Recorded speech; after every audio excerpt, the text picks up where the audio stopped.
Bom dia, né, gente? Acho que eu estou dormindo ainda. Amém, queridos. Que manhã maravilhosa. Eu sei que o Senhor há de nos alcançar poderosamente. Eu louvo a Deus por essa oportunidade de estar aqui com vocês, podendo compartilhar a palavra do Senhor, em especial sobre o fim dos tempos.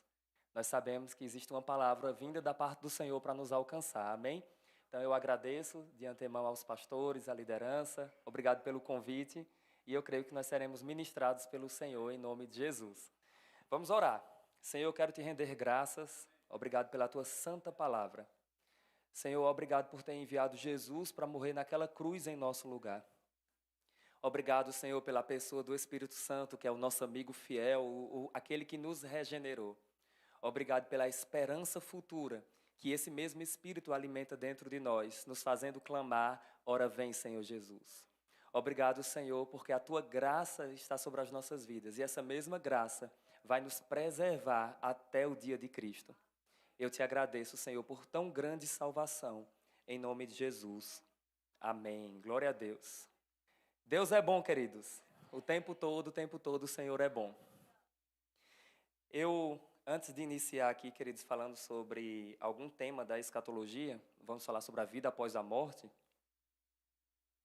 Antes de falar sobre esse assunto, eu quero indicar para vocês as obras mais recentes que existem na área da escatologia bíblica, dentro da nossa visão. Nós do Verbo da Vida, nós acreditamos no pré-tribulacionismo. E o que é isso, Saulo? É a crença de que a Igreja de Cristo será arrebatada antes da tribulação. Amém?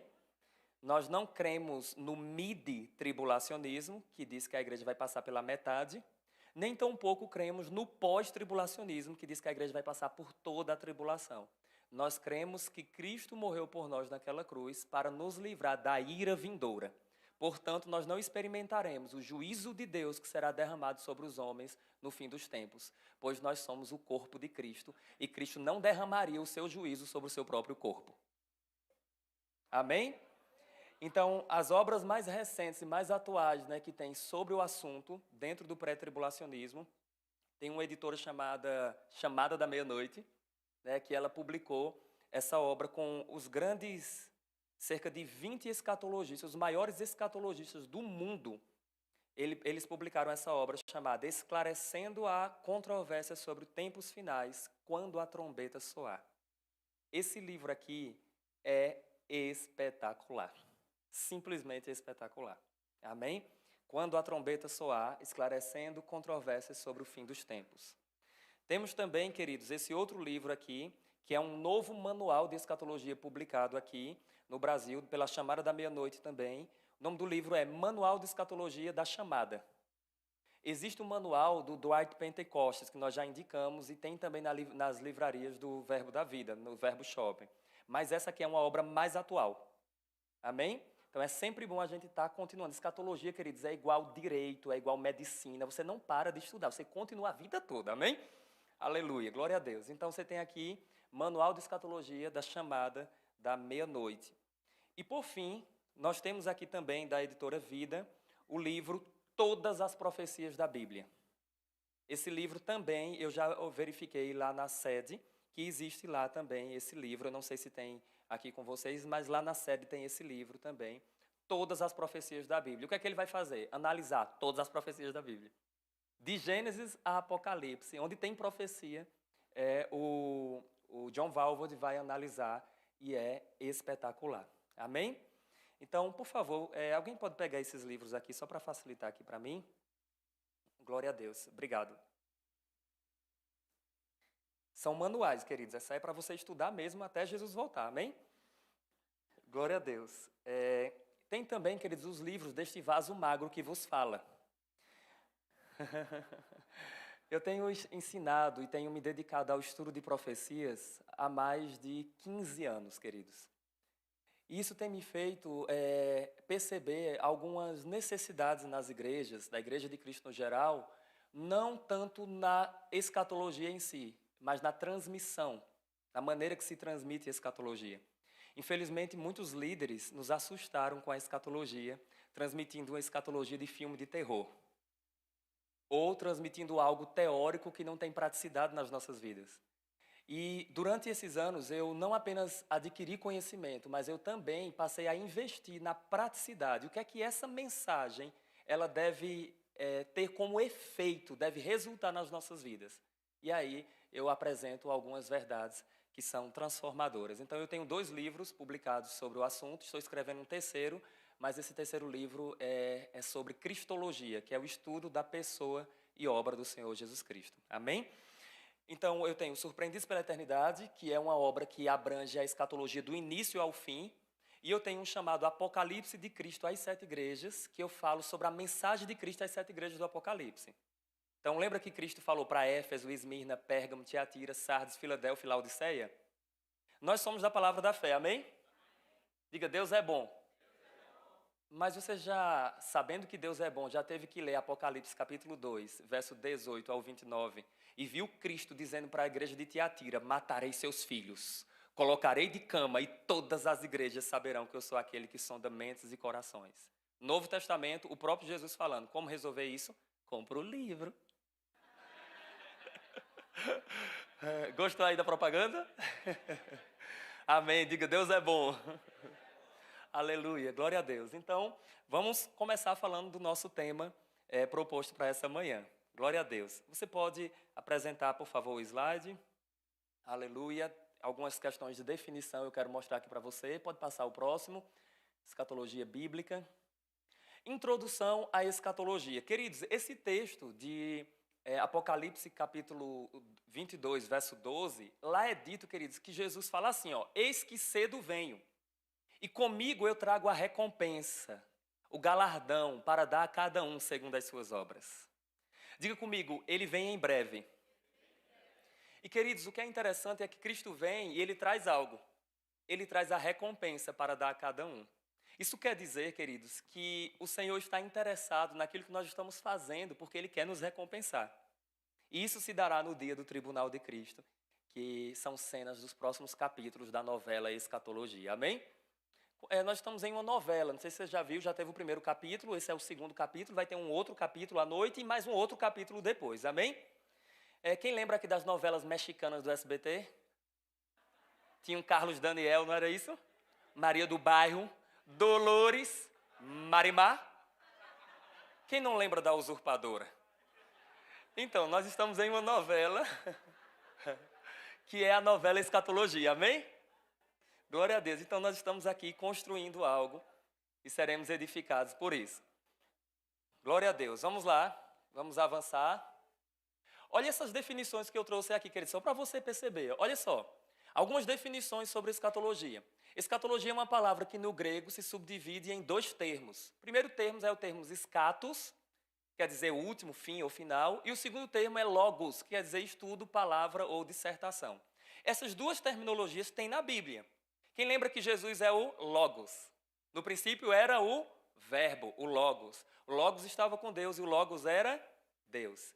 Quem lembra também que a Bíblia fala que Jesus é o Alfa e o Ômega, o princípio e o fim. Essa palavra fim é escatos. A palavra princípio é protos, primeiro, início. E escatos é a palavra fim. Amém, queridos? Então, essas 2 palavras tem na Bíblia. Escatologia, ou seja, tanto escatos como logos, nós temos na palavra do Senhor. Mas eu ainda apresento algo que nós iremos falar hoje, que é a escatologia individual. O que é escatologia individual? É o estudo do que acontece com o indivíduo no momento da morte. Então, é a parte da escatologia que estuda sobre a vida após a morte. Tem consciência, não tem consciência? Está acompanhando aqui, não está acompanhando? Está dormindo, está acordado? O que está fazendo? Para onde vai? Para onde vai o crente? Para onde vai o descrente? Para onde ia no Antigo Testamento? Para onde vai no Novo Testamento? Resposta a essas perguntas nós temos na escatologia individual. Amém? Diga, Deus é bom. E a escatologia geral é o estudo dos eventos de abrangência mundial. Por exemplo, o arrebatamento vai acontecer só em Jerusalém ou em toda a terra? Toda a terra. Amém, queridos? Onde tem um salvo em Cristo Jesus, ele vai ser removido, retirado, tirado daqui da terra para o encontro do Senhor nos ares. A tribulação vindoura, ela será Local ou geral? Geral, pois a Bíblia fala que haverá uma tribulação sobre toda a terra, como nunca houve desde o princípio do mundo. Então, o que se estuda esses eventos de abrangência geral chama-se escatologia geral ou escatologia cósmica. Tudo bem até aqui? Escatologia individual é o estudo da vida após a morte, o que acontece com o indivíduo. Escatologia geral é o estudo dos eventos de abrangência mundial. Portanto, escatologia é o estudo das últimas coisas. Amém? Algumas consequências. O que eu ganho? A gente escuta falar sobre escatologia e a gente pensa assim, esse negócio deve ser prático, deve ser teórico. Será que tem alguma praticidade? O que eu ganho quando eu estudo escatologia? Eu tenho uma lista que ela é interminável. Aí, como não ia dar para apresentar para vocês porque ela não tem fim, então eu trouxe apenas algumas consequências da mensagem do fim dos tempos na igreja local. Amém? Número 1. O estudo de escatologia incentiva nosso serviço cristão na obra do Senhor. 1 Coríntios capítulo 15, verso 58, o apóstolo Paulo diz, na referência citada, irmãos, portanto, sede firmes e sempre constantes e abundantes na obra do Senhor, sabendo que no Senhor o vosso trabalho não é em vão. Queridos, Apocalipse 22, 12 diz que ele vem e ele traz um galardão, a recompensa. 1 Coríntios 15, 58 diz que o nosso trabalho não é em vão. Se não é em vão, é porque haverá o dia do acerto de contas, haverá o dia do pagamento, haverá o dia da recompensa. Isso quer dizer que aquilo que nós estamos fazendo na obra do Senhor ecoa pela eternidade. Nós devemos construir coisas que permanecem, queridos, porque nós não estamos aqui por um acaso. Você já parou para pensar? Deus enviou seu Filho para morrer naquela cruz em nosso lugar. O justo morreu pelos injustos. Nós somos salvos, resgatados. E por que ainda estamos aqui? Porque há um propósito. Deus quer que venhamos trabalhar para Ele, fazer alguma coisa para Ele, queridos. E isso é glorioso demais. Não existe o ministério dos desocupados do reino. Deus nos chamou, queridos, para sermos úteis na obra dEle. É por essa razão que este vaso magro que vos fala não concorda com um ministro que não sirva na igreja local. Palavra de salvação. Queridos, eu tenho ministrado, eu sou itinerante há 10 anos, viajando para dar aula no Rema. E eu tenho percebido que muita gente tem abandonado o serviço na igreja local. E lá na igreja eu tenho servido, eu e minha esposa, a gente lidera os conselheiros da igreja, eu também trabalho com as crianças, departamento infantil, amém, queridos? Crianças, verbo da vida. Porque Deus usou meu irmão uma vez para falar para mim, não sei se você sabe, eu sou irmão de um vaso mais magro do que eu, que é Jânio César. Existe, viu, gente? Existe gente mais magra do que eu. E uma vez ele falou para mim, se uma criança for capaz de te entender, todo o público te compreenderá. Eu disse, então, departamento infantil. E estou lá até hoje. Amém, queridos? Nós precisamos servir na nossa igreja. Nós precisamos estar disponíveis para servir no local que Deus tem nos plantado. Amém? Muitas pessoas pensam, eu sou ministro, eu não preciso trabalhar na igreja. Não tem como. Você precisa ter um pastor, uma liderança. Nós precisamos estar servindo na igreja local. Amém? Glória a Deus. Então a escatologia incentiva o serviço. 2, a profecia consola e transmite esperança para nós que somos da luz. Então, antigamente, transmitir uma escatologia assustadora, de filme de terror. Você ouvia falar sobre a escatologia, era besta que sobe do mar, era marca da besta, era tudo que era associado a terror. Mas a escatologia bíblica, para nós que somos da luz, ela transmite esperança, ela transmite consolo. O apóstolo Paulo, após falar sobre o arrebatamento, ele diz, consolai-vos uns aos outros com essas palavras. Ele não disse atormentai-vos. Ele disse consolai-vos. Então nós precisamos resgatar uma mensagem de escatologia, queridos, que faz os nossos olhos brilharem mais, que faz o coração palpitar velozmente, o sangue correndo nas veias, queridos. Nós precisamos transmitir essa esperança. O apóstolo Paulo utilizava 3 pilares na mensagem dele, eu chamo de a tríade paulina. Fé, esperança e amor. Fé para o hoje, esperança para o futuro e amor abrange todos os tempos. Porque o amor tudo espera, tudo crê, tudo suporta. Então nós precisamos resgatar, queridos, essa mensagem do fim dos tempos, mas com paixão, com amor, com brilho nos olhos. Amém, queridos? Glória a Deus. A profecia, ela fornece motivação para uma vida santa na presente era. Então, não sei se vocês lembram, eu sou jovem ainda, mas eu lembro que antigamente eu me converti na primeira igreja batista, depois eu fui para a Assembleia de Deus e depois eu tive contato com a palavra da fé no Verbo da Vida. Mas eu lembro que a gente ouvia muito nos ciclos de oração, nos cultos, mensagens sobre o fim dos tempos. Ouvíamos falar sobre a volta do Senhor Jesus Cristo. E essa mensagem ela precisa ser transmitida com equilíbrio. Muita gente transmitia esse assunto querendo escapar do sofrimento aqui na Terra. Mas existe o equilíbrio dessa mensagem. Nós vivemos o aqui e agora, mas na expectativa de que em breve a vida da nossa vida vai se manifestar. Paulo escrevendo aos Colossenses, ele disse assim, a vossa vida está oculta em Cristo. E Cristo que é a vossa vida, então ele é a vida da nossa vida, amém? E Cristo que é a vossa vida, quando Ele se manifestar, então vocês irão se manifestar com Ele. Então nós devemos viver aqui nessa terra, mas na expectativa de que em breve o Rei voltará e nós subiremos para um encontro de amor. Estaremos para sempre com o Senhor. Amém, queridos? Vai ser um grande casamento, aleluia. Então o conteúdo escatológico transmite motivação para uma vida santa. Antigamente nós vivíamos, queridos, um cristianismo com um parâmetro e um nível de moralidade elevado. Os cristãos andavam em santidade. Mas, infelizmente, como em muitos lugares essa mensagem foi removida da igreja, os cristãos ficaram materialistas, pensando que a vida é só o aqui e agora. E se você pensa que a vida é só o aqui e agora e os bens desta vida, Paulo disse, não Saulo, que você é um miserável. Aleluia. 1 Coríntios capítulo 15, verso 19, o apóstolo Paulo disse, se a nossa esperança em Cristo Jesus se limita apenas a esta vida, nós somos os mais miseráveis de todos os homens. Isso quer dizer que eu posso possuir as coisas aqui? Com certeza, mas nada disso pode nos possuir. Nada disso deve ter a nossa vida, nada disso deve nos dominar. Eu lembro que uma vez eu ganhei um iPad, eu estava servindo na tesouraria lá da igreja, e um irmão disse assim, olha, eu quero ofertar esse iPad ao irmão Saulo, um irmão do louvor, e ele foi e me chamou, alguém foi me chamar lá na sala, na tesouraria, e entregou o iPad. Quando entregou, eu fui, peguei, agradeci e me sentei. E uma irmã veio ao final do culto e disse assim, misericórdia. Você sabe que tem aqueles irmãos que torcem, né, que acreditam, né, no seu sucesso, no seu avanço. Uma irmã veio para mim e ela disse, misericórdia, nunca que eu daria o meu iPad. Aí eu olhei para ela e disse, por isso que você só tem ele. Aleluia. Porque o nosso coração, queridos, não deve estar nas coisas desse mundo. Amém, queridos? A nossa esperança não se limita apenas a esta vida. Existe algo além da presente vida. Eita, glória a Deus. O conteúdo escatológico nos equipa para darmos respostas àqueles que zombam da esperança cristã.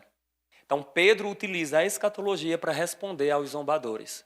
Os zombadores estavam dizendo, cadê a promessa da vinda do Senhor? Porque desde os nossos antepassados que nós ouvimos falar que ele vem, e tudo está como desde o início da criação. Aí Pedro dá 3 respostas. Não, não, não. Não é verdade que tudo está como desde o início da criação, não. Saiba que já houve céus e terra e o Senhor destruiu pelas águas do dilúvio. Primeira resposta. Segunda resposta de Pedro. O Senhor não demora. Não retarda a sua promessa, mas Ele está dando tempo para que o número máximo de pessoas se arrependa, não querendo que ninguém se perca. E terceira resposta de Pedro, Pedro disse assim, as obras dos homens serão desfeitas e destruídas, pois nós aguardamos um novo céu e uma nova terra, nos quais habitarão a justiça. Então a escatologia te equipa a responder aos zombadores, que estão dizendo assim, cadê a promessa da vinda do Senhor? Aí você vai e mostra o dilúvio e fala assim, e o dilúvio? Porque no dilúvio, diz a Bíblia, que Noé era pregoeiro de justiça. Ele anunciava a palavra de alguma forma, queridos. E as pessoas não davam crédito. E o resultado o dilúvio veio e levou aquelas pessoas para o juízo. E Noé e sua família foram preservados. Amém? Glória a Deus. Vamos passar, vamos para o próximo. Aleluia. Aleluia, pode passar. Então, queridos, eu percebi que muita gente tem dificuldade de compreender a ordem dos eventos. O que vem primeiro? Então, com isso, eu apresento uma cronologia dos eventos finais na nossa visão da palavra da fé da Igreja Evangélica Verbo da Vida. Amém, queridos? Quem é de outra denominação ou não crê no pré-tribulacionismo, talvez essa pessoa pense diferente. Espera o anticristo, espera a tribulação. Nós não esperamos anticristo nem tribulação, nós esperamos o Cristo, que é o verdadeiro Deus e a vida eterna. Amém? Então, o primeiro evento que nós aguardamos, o arrebatamento da igreja. Então, a qualquer momento acontecerá. Depois do arrebatamento, para nós, o que vai acontecer? O tribunal de Cristo. Nós seremos recompensados ou não com base naquilo que estamos fazendo na obra do Senhor. Amém? Depois acontecerá bodas do Cordeiro. O que é isso? Uma cerimônia simbólica do casamento de Cristo e a igreja. Então, há esperança. Se não casar aqui na terra, vai casar com Jesus. Aleluia. Há esperança. Aqui na terra haverá a tribulação, que vai ser o juízo e a ira de Deus sobre os homens ímpios. Depois da tribulação, a segunda vinda, após a tribulação. Depois, o reino milenar. Depois, o juízo final. E, por fim, o estado eterno, que é o estabelecimento de um novo céu e de uma nova terra. Amém? Diga, o meu destino já está certo. Aleluia. Diz a Bíblia que nós somos selados com o Espírito Santo da promessa. E olha o prazo de validade do selo. Até o resgate da sua propriedade, para o louvor da sua glória. Quantos foram selados aqui? Levanta a sua mão. Então fica tranquilo, que em breve aquele que deixou uma parte com você, ele vem para completar você. Amém? Diga, eu fui redimido. Diga, eu serei redimido. Porque haverá ainda a redenção do nosso corpo. Então nós já temos uma parte. Qual é a parte? A salvação no nosso espírito. Amém, queridos? No nosso ser interior. Nossa mente está sendo renovada com a palavra. E em breve esse vaso magro vai ser transformado. Receberemos um novo corpo, semelhante ao do Senhor Jesus Cristo. Amém? Cenas do 2º capítulo de hoje da novela Escatologia. Nós falaremos isso pela noite. Então, vamos passar, por favor, pode adiantar. Isso aqui eu apresento um gráfico também resumindo o conteúdo. Pode passar mais uma vez. Escatologia individual, vamos lá. Estado intermediário dos mortos. Abra em 1 Tessalonicenses 4, verso 13. Aleluia. 1 Tessalonicenses 4, verso 13. Vamos falar sobre a condição dos mortos, estado intermediário dos mortos. Eu vou chamar aqui, por favor, eu preciso de um irmão que seja mais forte do que eu, qualquer um, né? Qualquer irmão. Aquele irmão ali, pode vir, o pastor ali, o irmão pode vir aqui, por favor? Sim, com certeza ele é mais forte do que eu, né, gente? E eu preciso pode ser Alisson, vem aqui, por favor, aleluia, glória a Deus. Irmão, tudo na bênção? Tudo em paz. Você pode ficar aqui, ó, lado direito. Alisson, venha para aqui, por favor, fica aqui do meu lado esquerdo. Ok. E eu vou ficar aqui no meio, tá certo? Amém? A partir de agora, o seu nome é Saulo. Diga, Saulo. Saulo. O meu nome é Saulo também, amém? E diga, o meu nome é Saulo. Meu nome é Saulo. Pronto, tem 3 Saulos aqui, tudo bem? Agora vamos lá, deixa eu explicar algo para vocês. Olha o que diz o texto.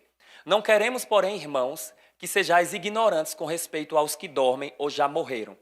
Aí Paulo diz, para não vos entristecerdes como os demais que não têm esperança.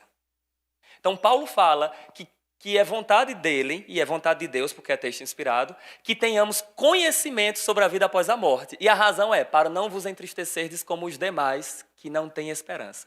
Então note que Paulo mostra os que têm esperança e os demais que não têm esperança. Então nós que somos da luz, nós temos esperança, amém? E Paulo diz que é vontade de Deus, ou Paulo está dizendo assim, eu quero que você seja conhecedor sobre a vida após a morte.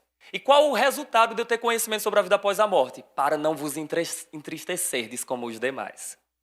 Então diga comigo, conhecer sobre a vida após a morte deve trazer consolo, alegria e esperança. Amém, glória a Deus. Agora, o que nós iremos estudar, por isso que eu chamei os irmãos aqui, é a condição dos homens após a morte. Então note isso. Esse aqui sou eu vivo no corpo. Saulo. Olha como eu sou bonito, gente. Aleluia, pela fé. Esse aqui sou eu ressurreto no novo corpo. Alguém dá um glória a Deus. Tá vendo que há esperança, gente? Vou ficar desse jeito aqui, olha. E esse aqui sou eu morto. Então, nós iremos estudar nessa manhã. Não sou eu vivo no corpo, nem eu ressurreto no novo corpo, mas sou eu nessa condição de morte. O nome disso é estado intermediário dos mortos. Tudo bem? Obrigado, irmãos. Saulos, podem sentar, obrigado. Glória a Deus pela vida de vocês. Então, lembre-se, eu estou morto. Tudo bem? Nem estou vivo no corpo agora, nem vivo no novo corpo. Eu estou morto. Qual é a minha condição de morte? Eu estou dormindo, acordado, para onde eu vou? Vamos observar isso segundo a luz da palavra de Deus. Mas antes, note duas verdades nesse texto que nós lemos. Paulo diz, não quero, porém, irmãos. Quando ele fala não quero, que sejais ignorantes, ele está dizendo eu quero. Que sejais conhecedores e não ignorantes, amém? Sobre a vida após a morte. Da mesma forma, Paulo utiliza isso quando ele diz, não quero, porém, irmãos, que sejais... não quero, porém, irmãos, que vocês sejam ignorantes com respeito aos dons espirituais. Aqui, Paulo está dizendo, eu quero que vocês sejam conhecedores sobre a vida após a morte. E a razão é, para não vos entristecerdes como os demais que não têm esperança. Diga, eu sou salvo. Diga, portanto, eu tenho esperança. Então, isso quer dizer que eu e você enxergamos a morte diferente. E vai aí uma mensagem para a morte. Eu escrevi um poema contra a morte. Eu gosto de escrever algumas coisas contra a morte. E a mensagem que eu quero falar para vocês, e vocês devem guardar isso no coração, é que a única coisa que a morte pode fazer com o crente é entregá-lo para Jesus. Nada mais. Eu vou repetir. A única coisa que a morte pode fazer com o crente é entregá-lo para Jesus. Isso quer dizer que a morte para nós não é o fim. A morte para nós, queridos, não é perda. Paulo disse que se ele deixasse o corpo, ele ia habitar com o Senhor, o que era incomparavelmente melhor. Melhor do que o quê? Melhor do que estar vivo no corpo. Então, se um crente morre, é ganho, é lucro. Mas se ele permanece vivo, é ganho e é lucro para o reino. Com isso, você não deve fazer a oração suicida. Que é aquela oração do Carlos Daniel, da Maria do Bairro de Dolores, que fica no canto da parede assim, porque descobriu que aquele galã, ele agora está gostando daquela malvada ricona. E então, a pobrezinha, Maria do Bairro, ela agora se tranca no seu quarto e ela começa a descer levemente assim e clamar e dizendo, me leva para a sala do trono. Não, queridos, nós não devemos desejar a morte, mas saiba, se morrer, não há perdas. Amém? Porque a única coisa que a morte pode fazer com um crente é entregá-lo para Jesus e nada mais. Então, se eu estiver vivo, o reino ganha. Paulo diz, mas é necessário permanecer no corpo por causa de vós. Então, permanecer vivo, a obra ganha. Morrer, você ganha. Então, é melhor a gente permanecer vivo. Amém, queridos? Para a gente poder para sermos úteis na obra do Senhor. Agora, quem quiser morrer, né? Vá com Deus. Vamos lá, pode passar o próximo slide. Eu trago uma definição aqui, gente. Estado dos mortos é a condição de todos os homens, diga todos os homens, entre a morte física e a ressurreição corpórea. O que eu acabei de explicar para vocês. Amém? O que é o estado dos mortos? É a condição de todos os homens entre a morte física e a ressurreição. Aí o texto diz, há um estado intermediário em que salvos e perdidos experimentam, respectivamente, a presença e a ausência de Deus em uma realidade espiritual. Isso quer dizer que se você pertence a Cristo e você sair daqui, você vai estar com Cristo. Mas se você não pertencer a Cristo e sair daqui, você vai estar sem Cristo. E queridos, nós precisamos entender, e isso deve transmitir para nós um temor, para que a gente pregue o evangelho ao número máximo de pessoas. E paremos de estar brigando na igreja para ver quem aparece mais. Ah, como eu queria aparecer mais. Tem crente, queridos, que busca tanto o seu próprio orgulho, o seu próprio aplauso, o seu próprio reconhecimento, que tem esquecido que Cristo te chamou para revelar Ele e não você mesmo. Tem crente que chega diante do espelho e canta aquele hino, quão grande és tu. Tem crente que aplaude a própria formosura, louva a si mesmo, dá um troféu a si, premia a si mesmo, dá um prêmio a ele mesmo, uma medalha a ele mesmo. Mas deixa eu só dizer algo, uma notinha de rodapé deste vaso magro. Na obra de Deus, você corre, mas quem te dá o prêmio é outro. Aleluia. Com o nosso Redentor foi desse jeito, queridos. Mesmo ele sendo Deus em carne, diz a Bíblia que ele se humilhou e se fez servo e provou, queridos, obediência até as últimas consequências, até a morte. Mas o texto diz que ele, Deus o exaltou, Deus o exaltou, Deus o exaltou, Deus o exaltou, soberanamente. Ele deu um nome que está acima de todo nome, para que ao nome de Jesus se dobre todos os joelhos nos céus, na terra e debaixo da terra, e toda língua confesse que Jesus Cristo é Senhor para a glória de Deus. Ele caminhou a trajetória da humilhação, mas o Pai o reconheceu. Aleluia. Você corre, outro te dá o prêmio. Aleluia. Glória a Deus. Vamos continuar. Então pode avançar, por favor. Eita, Deus é bom o tempo todo. O que é a morte, então? Falando da morte, Saulo, o que é a morte? Será que a morte é um espírito? Será que a morte é o quê? Me diz aí o que é a morte. Vamos lá. 3 definições eu apresento. Número 1. A morte é um dos impactos da desobediência do primeiro homem, Adão. Lembra que quando Adão desobedeceu, na verdade, antes da desobediência, Deus disse, se comer do fruto, Gênesis 2,16, certamente morrerás. Então, isso quer dizer que a morte seria efeito, resultado da desobediência. Segunda definição, né? Eu digo ali, após o pecado, Deus pronunciou a seguinte sentença, tu és pó e em pó te tornarás. Ou seja, Moisés, inspirado ali, ele estava dizendo, você vai morrer. Tudo bem? Por causa da queda, da desobediência. Então, tu és pó, ao pó voltarás. Ele está falando aí da morte física. Mas nesse texto é morte física, que é consequência da morte espiritual. Aí o texto continua, a morte nunca é inexistência de uma pessoa. Geralmente, seu conceito envolve separação. Então, morte não é a pessoa deixando de existir. Existe uma linha de pensamento, uma teoria chamada aniquilacionismo. Nós não somos aniquilacionistas. Nós somos chamados, né, de imortalistas. Amém? Os aniquilacionistas ou mortalistas, eles falam que morreu, está morto igual um cachorro está. E não tem consciência, não tem lembrança, não sabe de nada. Nós não cremos assim, nós cremos que após a morte continua tendo lembrança, continua tendo consciência e plena consciência.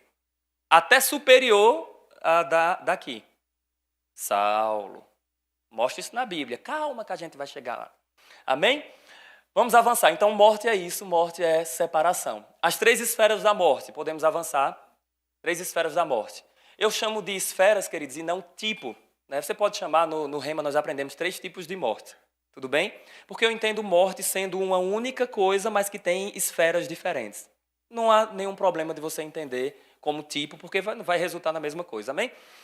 Morte espiritual é estar separado de Deus por ocasião do pecado. Foi essa morte que Adão experimentou e que os homens que estão sem Cristo, eles experimentam. 2, morte física é a separação entre o corpo e o espírito, ou alma, que leva à decomposição da carne. Tiago 2, verso 26, ele diz, o corpo sem espírito é morto, assim como a fé sem obras. Então, morte física é quando sua vida interior sai e o seu corpo é separado dessa vida interior, então está morto. Nunca é aniquilação, nunca é inexistência. Amém, queridos? Diz a Bíblia que Deus não é Deus de mortos, mas é Deus de vivo. E na ocasião cita Abraão, Isaac e Jacó, que já tinham morrido, mas a Bíblia fala Deus de vivos. Porque para Deus, queridos, não é morte, não é que a pessoa deixa de existir. A morte é a inexistência, é a existência em uma outra realidade. Tudo bem?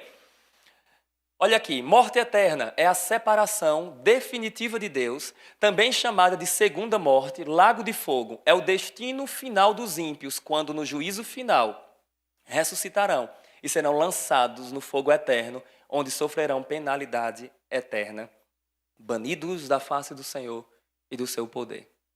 Então, a morte eterna é quando uma pessoa morta já espiritualmente morre também fisicamente. Ela agora vai experimentar uma separação eterna de Deus.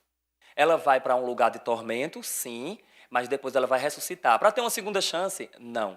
Para ser julgado no corpo, porque o julgamento está associado ao corpo, ao que você faz, ao que nós fazemos por meio do corpo. Então eles vão ser julgados e vão experimentar níveis de tormentos no lago de fogo e enxofre. Assim como o salvo vai experimentar níveis de galardão na glória do Senhor. Sabe o que eu quero fazer nessa manhã? É te deixar desconfortável. Para que com essa mensagem você possa sair daqui urgentemente e pregar o evangelho para as pessoas. Porque nós temos, queridos, uma mensagem de salvação. E o mundo está em chamas. Nós temos salvação para essa pessoa por meio da obra de Cristo. Amém? Glória a Deus por essa consciência. Podemos avançar.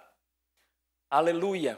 O estado intermediário dos mortos. Aqui, queridos, eu não vou me aprofundar, mas só saiba que no Antigo Testamento, os homens que morriam crendo no Senhor, eles iam para um lugar chamado Seio de Abraão. Todos os homens que morriam crendo no Senhor iam para um lugar chamado Seio de Abraão. E lá eles ficavam fazendo o quê? Aguardando o dia que o Messias passasse por lá para remover eles de lá e levar para o céu. Como nós sabemos disso? Porque no texto do rico e Lázaro, né, o rico e o mendigo, lá é dito que o rico morre e vai para o inferno. A palavra inferno lá é Hades. E diz que o pobre morre e ele é levado para o seio de Abraão. Diz a Bíblia que eles estavam em um mesmo plano, em uma mesma realidade, porém, um em compartimento onde ele experimentava tormento, outro em um compartimento onde havia consolo. E preste atenção, se tem consolo, tem uma palavra de esperança. E qual era a palavra de esperança que existia? É que lá no Antigo Testamento foi prometido, lá no Salmos 49, verso 12 ao 15, foi prometido que o salmista lá ele diz assim: um dia Deus vai remover a minha alma do poder do mundo dos mortos, pois ele me tomará para si. Uau! O nosso rei, quando morreu, Jesus Cristo, ele não foi diretamente para o céu. Amém, queridos? Quando ele diz, Pai, em tuas mãos eu entrego o meu espírito, não é ele indo para o céu, é aos cuidados do Pai. Porque se ele tivesse ido para o céu, como a gente resolveria, após os 3 dias, Cristo ressurreto, e então a mulher vai tentar deter, abraçar o Senhor Jesus Cristo, e ele diz, não me detenha, porque eu ainda não fui para o Pai, ainda não fui para o Pai, ainda não fui para o Pai. E onde ele estava? Ele foi ao Hades. Ele foi ao seio de Abraão. E ele fez o quê? Ele proclama, queridos, ele faz uma autoproclamação como o Redentor absoluto daqueles que aguardavam a vinda do Senhor. E então Cristo leva cativo o cativeiro, leva essas pessoas para estarem com Ele hoje nos céus. De maneira que os santos do Antigo Testamento hoje, os seus espíritos e as suas almas estão nos céus com o Senhor Jesus Cristo por causa da obra dele. Amém? Então eu não terei tempo de apresentar todas as definições aqui para você, mas existem aí essas palavras que são utilizadas na Bíblia, que foram traduzidas como inferno, mas elas correspondem a locais diferentes. Por exemplo, Sheol e Hades são equivalentes, refere-se a mundo dos mortos, regiões inferiores da terra, sepultura, morte. Só o contexto é que vai determinar. Temos também a palavra Tártaro, que é uma prisão de anjos. Anjos estão aprisionados no Tártaro. Anjos caídos estão aprisionados no Tártaro. E nós só temos 2 referências sobre isso e nada mais. Amém? Não temos muita luz para caminhar seguros sobre esse assunto. E depois nós temos a palavra Geena. A palavra Geena, em grego, refere-se, queridos, ao lago de fogo, ao fogo eterno. A Bíblia fala que lá não vai somente o corpo da pessoa, somente a alma da pessoa, mas tanto o corpo, a alma e espírito, o ser imaterial do homem e o ser físico, vai para o lago de fogo e enxofre, experimentar tormento eterno nos últimos dias ali para os ímpios. Por favor, pode passar? Mas, queridos, a obra de Cristo lá na cruz, ela nos dá um novo destino. Guarda essa informação, diga comigo, a cruz me deu um novo destino. Nós iremos entender que hoje, quando um crente morre, ele não vai mais para seio de Abraão ficar aguardando nada. Hoje, quando um crente morre, ele já vai estar com Cristo, que é algo incomparavelmente melhor. Mas eu quero ler Lucas 16 com você e eu quero pontuar algumas coisas. Quando eu ensino escatologia no Rema, queridos, eu percebi que durante alguns anos ensinando, abra lá em Lucas 16, durante alguns anos ensinando, eu percebi que muita gente pulava logo para o assunto da ressurreição e não enfatizava a vida após a morte, e o povo não entendia. Se eu não entender a vida após a morte, eu não vou entender a ressurreição, amém? Então é importante a gente compreender também. Abra lá em Lucas, capítulo 16. Aleluia! Diga, eu tenho esperança. Lucas 16, verso 19 em diante. Só que antes de nós lermos, eu quero fazer duas considerações aqui nesse texto, para que você guarde, se você quiser anotar isso na sua Bíblia de alguma forma, eu quero fazer essas duas considerações. Lucas 16, verso 19. Primeira consideração é, o texto presente não se trata de uma parábola. Porque algumas versões da Bíblia colocam a parábola do rico e o mendigo. Mas esse texto, parábola, não é Bíblia. Amém, queridos? O nome parábola do rico e mendigo, isso não é Bíblia. Isso foi colocado pelas casas publicadoras. Como a gente sabe que não é uma parábola? Pela seguinte razão. Normalmente em parábola, Jesus não cita nome de pessoas. E aqui há o nome de 3 pessoas. O nome de Lázaro, o nome de Abraão e o nome de Moisés. Então, nós não estamos tratando aí de uma parábola, estamos tratando de algo real. Amém? Essa é a primeira consideração. A segunda consideração sobre esse texto é que o presente texto lida com a vida após a morte antes da morte e ressurreição de Cristo. Percebe aí? Então, isso quer dizer que aqui está falando da condição dos mortos antes de Jesus morrer e ressuscitar. Portanto, depois da morte e ressurreição de Cristo, deve existir alguma mudança, e nós veremos.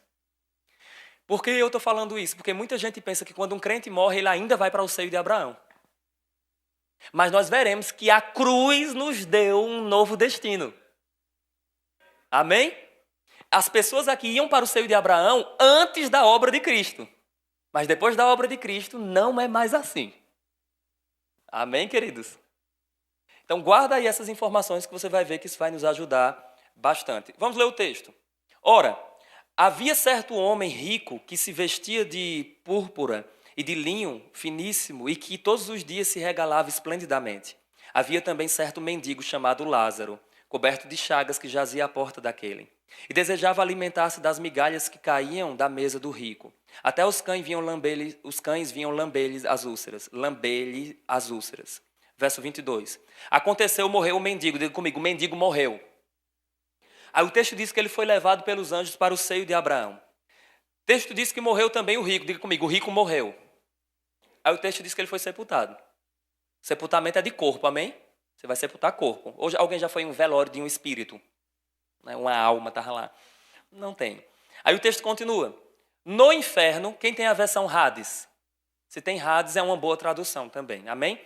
Por quê? Porque inferno não é suficiente para definir o texto. Estando em tormentos, levantou os olhos e viu ao longe Abraão e Lázaro no seu seio. Então, clamando, disse: Pai Abraão, tem misericórdia de mim e manda Lázaro que molhe em água a ponta do dedo e me refresque a língua, porque eu estou atormentado nesta chama.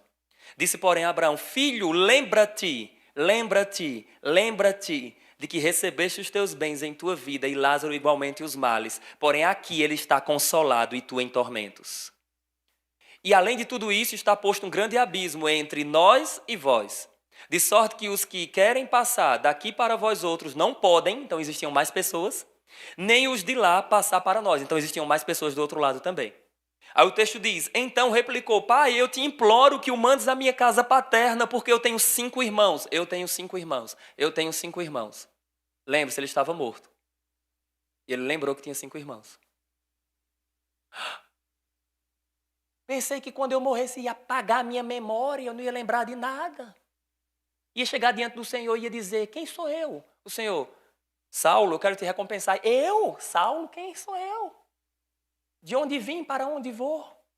Não, tem consciência sim, até porque, uma notinha de rodapé, se não há consciência após a morte, qual o sentido do galardão? O Senhor chega e diz assim, eu quero te recompensar pelo serviço na minha obra. Aí você, serviço? Obra? Eu? Então, tem que ter lembrança. Aleluia. Vamos continuar. Olha o que diz o verso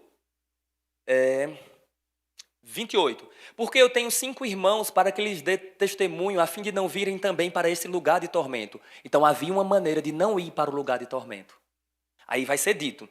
Replicou Abraão, eles têm Moisés e os profetas, ouçam-nos.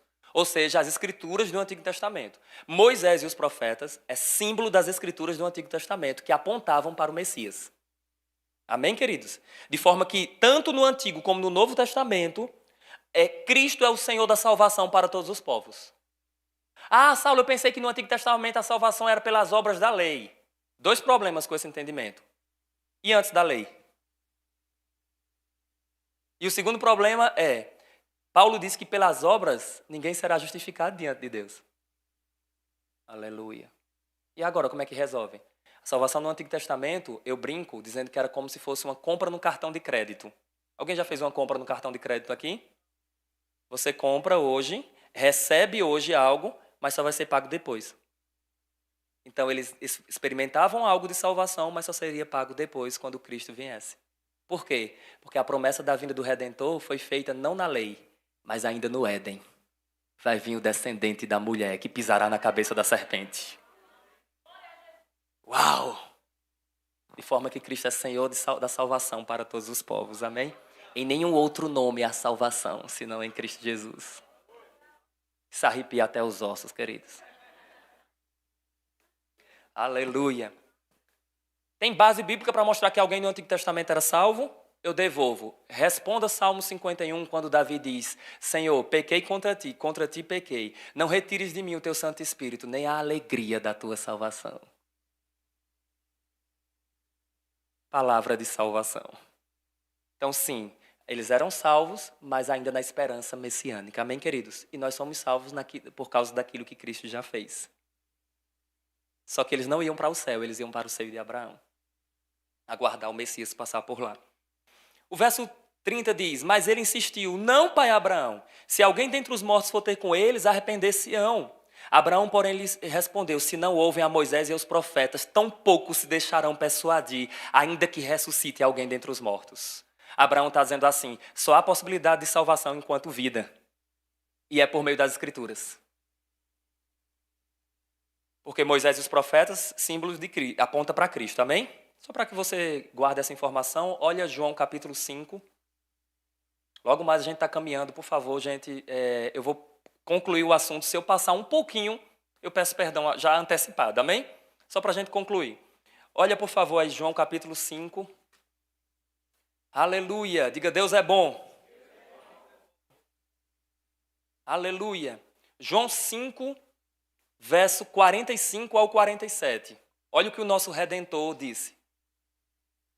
Não penseis que eu... João 5, 45 ao 47. Não penseis que eu vim vos acusar, ou não pensei que eu vos acusarei perante o Pai. Quem vos acusa é Moisés, em quem tendes firmado a vossa confiança. Porque se de fato cresceis em Moisés, também creríeis em mim, porquanto ele escreveu a meu respeito. Lembrando que Moisés escreveu Gênesis, o Pentateuco também, os 5 primeiros livros. Aí ele diz, olha isso, se porém não credes nos seus escritos, como crereis nas minhas palavras? Então acreditar nas escrituras do Antigo Testamento é acreditar no Messias. Diga, Deus é bom o tempo todo. Então, eu quero rapidamente aqui mostrar algo para vocês, como era essa condição no Antigo Testamento. Era desse jeito aqui, ó. Havia um lugar de tormento, tudo isso era chamado de Hades. Havia um lugar de tormento, um abismo e um lugar de consolo, que nós damos o nome de cativeiro, onde as pessoas estavam ali consoladas, aguardando o Messias passar por lá. Vou dar um exemplo aqui, utilizando a minha plateia, porque eu que estou pregando hoje, né? E o pastor está sentado do lado direito, do meu lado direito, né? E eu vou ter que dar um exemplo aqui, né? Cenário ideal. Vamos dizer que do meu lado direito é o lugar de consolo. Alguém dá um glória a Deus.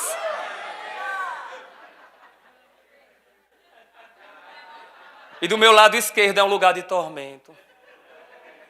Notinha de rodapé. Coloquei minha sogra no lugar de tormento uma vez. Mas sogra é gente boa. O que eu desejo para mim é que ela seja queimada na unção de Jeová. Aleluia.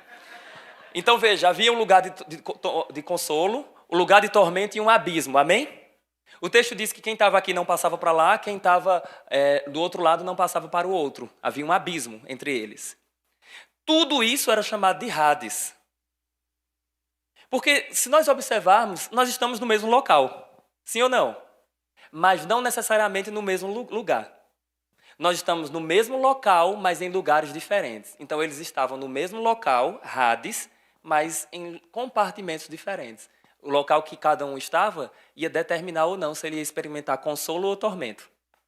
Tudo bem? Era assim no Antigo Testamento. Porque Cristo ainda não tinha vindo, eles não podiam ainda penetrar os céus. Pode passar, por favor. Aleluia! Deus é bom, queridos. Mas, com a obra de Cristo lá na cruz, ficou somente o tormento e o abismo, porque Cristo levou essas pessoas para estarem com Ele. Porque Ele desceu às regiões inferiores da terra, Cristo desceu ao Hades, e Ele levou os santos do Antigo Testamento para estarem lá. De forma que o autor aos Hebreus fala que lá agora é a universal assembleia, a igreja dos santos dos primogênitos. Então hoje, essa nuvem de testemunha está lá, com o Senhor. Amém? Os santos do Antigo Testamento, ainda no Espírito, eles vão ressuscitar depois. Pode passar, por favor? Para a gente caminhar aqui. Então, qual o destino dos salvos após a morte? Olha agora o que nós temos. Pode passar. Eu disse a você que a cruz nos deu um novo destino, não foi? Olha só. Importantes evidências. Atos 7, 55 ao 60, eu vou citar. 2 Coríntios 5, verso 8. Filipenses 1, verso 21 ao 23. E Apocalipse 6, verso 9 e 10. Esses textos nos mostram que quando um crente morre, ele já vai estar com o Senhor. Só para você ter uma noção, o texto de Atos, capítulo 7, verso 55 ao 60, é o texto que mostra Estevão sendo apedrejado. Quem era Estevão? Um crente, amém, queridos? Salvo em Cristo Jesus, membro da igreja de Cristo, porque ele já tinha, ele nasceu de novo, queridos, depois da obra da redenção, então ele já se tornou membro da igreja. Sabe o que é que lá diz? Que Estevão foi apedrejado. E enquanto ele estava sendo apedrejado, ele fixou os olhos nos céus e ele viu Jesus Cristo, a glória de Deus, o Pai, nas alturas, e ele disse: Senhor Jesus, recebe o meu espírito. E Jesus ia receber o espírito de Estevão aonde? À destra do Pai, nas alturas.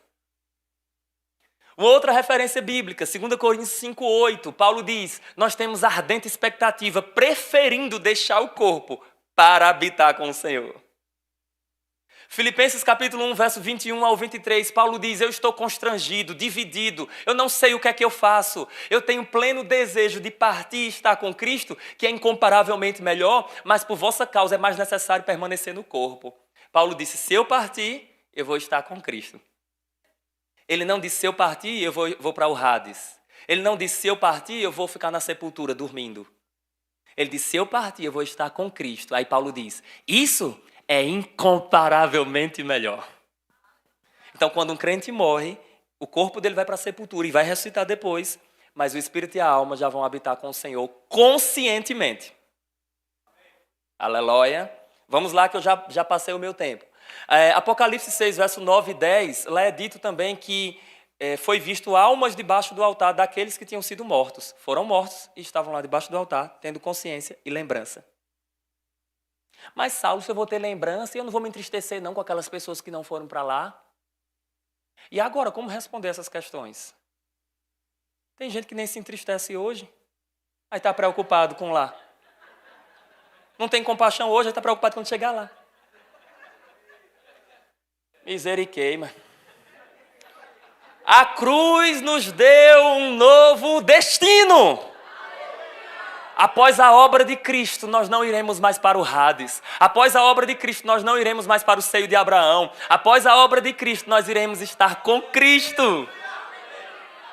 Isso é maravilhoso demais, queridos.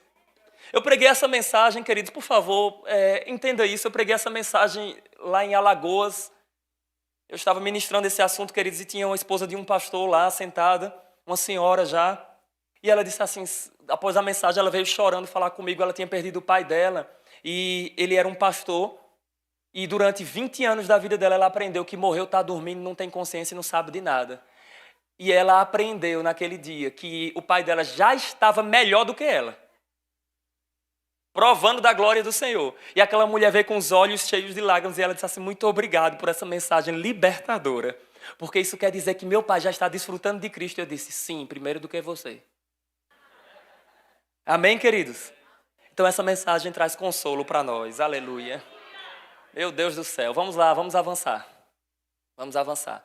Qual o destino dos ímpios após a morte? Pode colocar as referências. Olha só, o ímpio, ao morrer, seu corpo vai para a sepultura e o seu espírito e alma vão para o inferno, Hades, aquele lugar de tormento ainda. Não é o destino final. É sofrer um nível de tormento espiritual. Irmão Saulo, existe tormento espiritual? Espírito não sente dor. Vamos lá, deixa eu só perguntar algo para você. Alguém aqui já foi angustiado na alma? Hoje, se eu falo algo e eu consigo deixar alguém depressivo com base naquilo que eu falo, quanto mais a pessoa ausente de Deus experimentando um tormento. Existe sim angústia na alma, existe sim sofrimento no espírito. Tudo bem, queridos? Então, sofrimento não é só no corpo, não. Vai ressuscitar para sofrer no corpo também. Olha só, no juízo final, todos os ímpios irão ressuscitar para condenação. Não é para ter uma outra chance. Só há oportunidade de salvação aqui. Por isso que a gente precisa urgentemente pregar o evangelho. Aí o texto diz, no juízo final todos os ímpios irão ressuscitar para a condenação e serão julgados segundo as suas obras, então serão lançados no lago de fogo que arde com enxofre, onde padecerão eterna destruição, banidos da face do Senhor e da sua glória. Sabe o que é que diz o texto de 2 Tessalonicenses 1, versos 6 ao 9? Porque eles não amaram ao Senhor, amaram mais as trevas. Diz a Bíblia que eles experimentarão esse tormento eterno, banidos da face do Senhor. E Deus é mau por causa disso? De forma nenhuma. Deus tem dado oportunidade. Até durante a tribulação vai ter oportunidade de salvação. E os homens amam mais o maligno, porque eles são do maligno. Cristo falou, vocês são mentirosos, falando para as autoridades, porque vocês têm por pai Satanás, que é homicida desde o princípio, mentiroso e nunca se firmou na verdade. Então, queridos, nós temos uma mensagem. Essa manhã está aumentando a nossa responsabilidade. Você que está assistindo em casa, você tem a responsabilidade de pregar o evangelho. Nós precisamos pregar o evangelho, queridos. O coração de Deus pulsa por almas. Nós precisamos pregar. Meu Deus do céu. Pode passar, por favor. Os mortos estão dormindo? Pode passar. Algumas definições aqui. Se vocês quiserem, eu posso fazer chegar esse material a você. Eu mando o PDF para alguém da liderança e ele envia para um grupo da igreja, se tiver, para vocês. É meu, eu dou a quem eu quiser, amém? Eu nunca ensino, queridos, sem deixar nada para os meus alunos. Eu sempre deixo alguma coisa para eles. Vamos lá. Nós temos na Bíblia, vamos entender o sentido da palavra dormir na Bíblia. Nós temos o sentido de repouso do sono, é literalmente dormir mesmo. É o que muita gente gosta de fazer. O que eu gostava até ser pai. Depois que meu filho nasceu, né, parece que a mente agora está adaptada às 6 horas da manhã a acordar para levar o menino na escola. E eu fico me treinando a dormir. Dorme. Miseriqueima. Dormir, existe o sentido de estar desapercebido. Paulo fala sobre isso. Não somos como os que dormem, antes nós vigiamos. Então isso quer dizer, dormir é estar desapercebido. Ficar acordado é estar apercebido nesse contexto. E existe, por fim, o sentido de dormir como morte física. Nenhum desses sentidos, esse aqui é o que Jesus usa lá em João 11, que fala que Lázaro dormiu. Nenhum desses sentidos está associado ao espírito e à alma. Sempre é ou ao corpo ou a atitudes de sonolência. Tudo bem? Mas não a inexistência ou inconsciência. Amém, gente? Vamos mais, por favor, pode passar. Os mortos estão conscientes? Algumas evidências, eu já citei. Apocalipse 6, verso 9 ao 10, fala lá de pessoas tendo consciência na presença do Senhor. Lucas 16, verso 28, diz que ele lembrou dos irmãos, o rico, amém? E Deuteronômio vai dizer, queridos, que não se pode consultar os mortos. Então eles estão conscientes na realidade deles, mas eles não estão, nós não podemos nos comunicar com eles, amém? Aqui em Campina Grande tem aquele supermercado, aquela rede de supermercado chamada Açaí. Alguém já foi lá? Levanta a mão. Agora, quem sabe o que está acontecendo lá agora? Não sabe, mas você tem com você as lembranças, sim ou não? Então, nós iremos e levaremos conosco as lembranças. Mas nós não iremos estar acompanhando tudo que acontece aqui, porque isso implicaria em nós recebermos um atributo incomunicável de Deus, que é a onisciência. Se os mortos estão acompanhando tudo que acontece aqui, então eles são oniscientes. Outra, e eu seria tentado a me comunicar com eles. E se eu me comunicar, eu peco. Porque eu não posso orar a ninguém, senão a Jesus Cristo. A Trindade, né? Deus, Pai, Filho e Espírito Santo. Aleluia. Ficaram quietos, né? Você não sabia, né? Eu acho, né? Agora já sabe. Vamos mais, por favor, pode passar. Ah, Saulo, mas o irmão Rego falava isso? Será que o irmão Rego defendia esse negócio que você está falando? Será que isso não é heresia sua, Saulo? Vamos ver o que é que o irmão Rego falava. Eu já mostrei para você que a Bíblia fala, amém? Mesmo que Rego não falasse, mas se a Bíblia fala, a gente aceita. Mas graças a Deus Rego falou. Então, olha só, isso não vai dar muito para você ler direitinho por causa da nossa projeção, mas eu quero ler nesse livro, como ser dirigido pelo Espírito de Deus. Você vai ver ali a partir da página 16, Rego vai dizer assim, ó. As pessoas às vezes perguntam, nós vamos conhecer uns aos outros no céu? Eu devolvo com outra pergunta. Você conhece os outros aqui embaixo? Aí ele diz, perceba que você é aquele que estará lá. Não vai ser outro você, amém? Se você conhece aqui, lá você vai conhecer, se a pessoa tiver também. Aí ele diz, se você conhece os outros aqui embaixo, então os conhecerá lá. Aí ele vai dizer, porque é você que estará lá. Aí ele cita Filipenses 1, verso 22 e 23, que eu falei para vocês. Aí Reagan fala, alguns falsos mestres, olha isso, alguns falsos mestres ensinam que quando um homem morre, está morto igual um cachorro. Quando morre. Não, com o homem não é assim, o homem não é só corpo, o homem é um ser em 3 dimensões, amém, queridos? E aí Reagan está explicando isso. Ele diz, também não existe o sono da alma. Ele diz, a Bíblia não ensina isso. Algumas pessoas falam que uma pessoa quando morre, ela vem e reencarna em uma vaca ou em um cachorro. A Bíblia não ensina isso. Reagan fala, reencarnação não está na Bíblia. Aí ele diz, permaneça com a palavra de Deus e ela resolverá todos os seus problemas. Amém? Então sim, irmão Reagan defendia também a consciência após a morte e a imortalidade da alma e do espírito, conforme a palavra de Deus. Amém? Por fim, pode passar? Aleluia. O poema contra a morte. Eu fiz um poema, eu só coloquei uma parte dele aqui, não está completo, ele está no meu livro Surpreendidos. E eu digo o seguinte, olha só. Vamos lá. O dia em que a morte vai morrer. É o nome do poema. Mas antes disso, eu quero falar algo. Porque tem gente dizendo assim, me mostra aí na Bíblia que o que a gente faz, a gente leva e tem consciência. Abra aí em Apocalipse 14, verso 13. Vai ser só essa referência, lê o poema e a gente acaba, tudo bem? Olha o que diz. Apocalipse 14, verso 13. Aleluia! Apocalipse 14, verso 13 diz, quando ouvi uma voz do céu dizendo, escreve. Então ouvi uma voz do céu dizendo, escreve, bem-aventurados os mortos, que desde agora morrem no Senhor. Então está falando de gente salvo, crente, amém? Aí o texto diz, sim, diz o Espírito, para que descansem das suas fadigas, pois as suas obras os acompanham. Então sim, o que você faz aqui vai com você. A grande questão é, o que é que eu estou fazendo? Se é algo que afeta a eternidade ou não. Se é algo que vai comigo ou estou produzindo obras de palhas, que tem volume, mas não tem essência.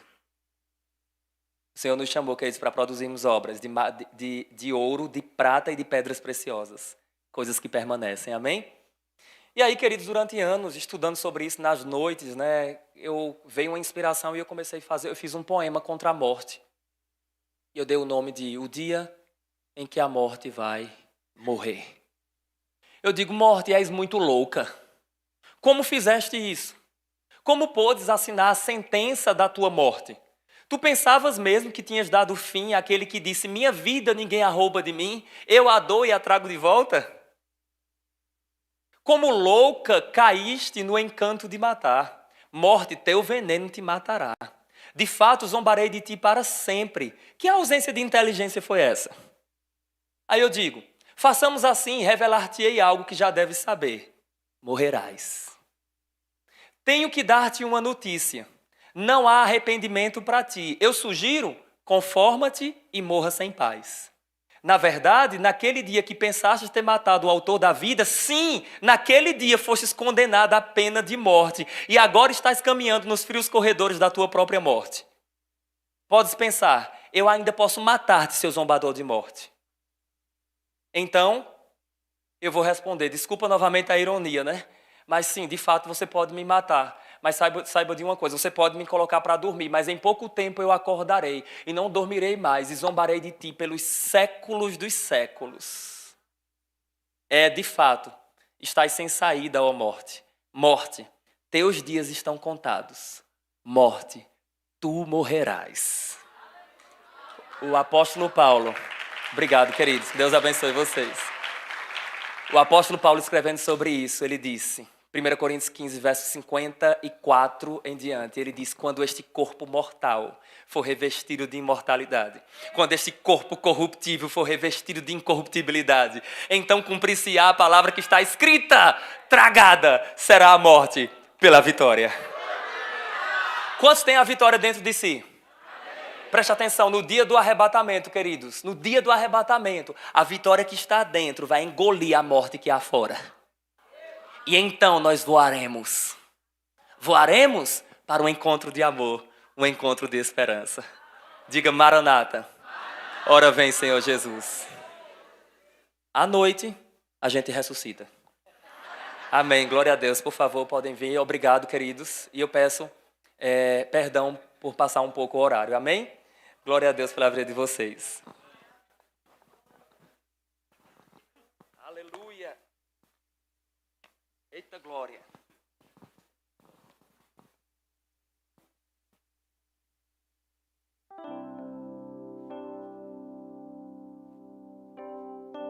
Ok. Queridos, não esqueçam dos livros. Este vaso magro escreveu 2 livros. Da área da escatologia. Ô Saulo, tudo isso está no seu livro? Tá, e muito mais. Então lá você vai procurar, eu procuro deixar uma escatologia bíblica mais próximo possível das escrituras. Então lá você vai ter acesso, né, a esse material e eu creio que você vai ser ministrado pelo Senhor. Se quiser passar no cartão, a gente passa. Se você quiser dividir em 200 vezes até Jesus voltar, você fica livre para fazer conforme você quer. Amém? Se você não está com dinheiro, não estou com dinheiro, irmão Saulo, eu te dou eu oferto para você, mas receba esse material para ser ministrado pelo Senhor. Amém? Amém. Glória a Deus. Pode vir. Que bênção, gente. Você pode dar uma grande salva de palmas para esse grande homem de Deus.